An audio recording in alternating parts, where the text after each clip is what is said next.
काय भाव गेले कांदे? 850 रुपये. कुठून आले तुम्ही? कोटमगाव. काय अपेक्षा होती तुम्हाला? भाव कितीपर्यंत जायला पाहिजे होते? आता या दिवसात तरी अपेक्षा होती 2000 तरी मार्केट पाहिजे होतं, 2000च्या पुढे. कारण मग पाच महिन्यापासून कांदे सांभाळतोय आम्ही.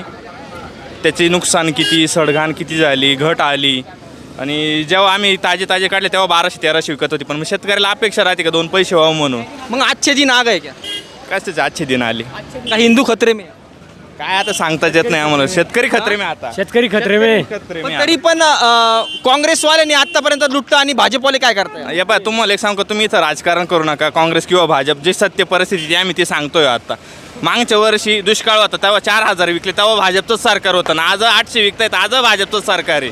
ही सगळी परिस्थिती आवक जास्त झाल्यामुळे यंदा शेतकरी का कांदा भरपूर असल्यामुळे अशी परिस्थिती पण झाली. निवडणूक आले का कांद्याचे भाव वाढता? काय जादू काय? आता ते निवडणूक आले भाव नाही वाढत, निवडणूक आले भाव पडता. निवडणूक आल्या असं पडता. हो, भरपूर वेळ झाले. पियुष गोयल मध्यंतरी म्हटले होते की आम्हाला 150 कोटी जनतेचा विचार करावा लागतो. आता ते त्यांचं म्हणणं असं आहे, पण मग इकडे शेतकऱ्याच कोण विचार करेल मग. त्यानंतर कांद्यासाठी आंदोलन झालं काँग्रेसचं 15 तारखेला कर्जमाफीसाठी. पण एका दिवसाच्या आंदोलनात काय होतं? ते भुसपांग आंदोलन आहे. काय वाटतं?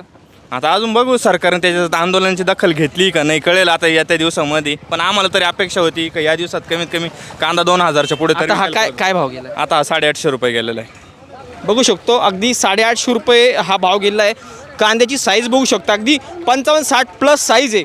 हा कांदा एकदम प्युअर. किती कांदे होते, किती सडले? आता जवळपास आमचे 20 ट्रॅक्टर कांदे होते. त्याच्यामध्ये आता ह्या ट्रॉली मग 12 क्विंटल मागत 2.5 ते 3 क्विंटल कांदे खराब झालेले, कमीत कमी 3 क्विंटल.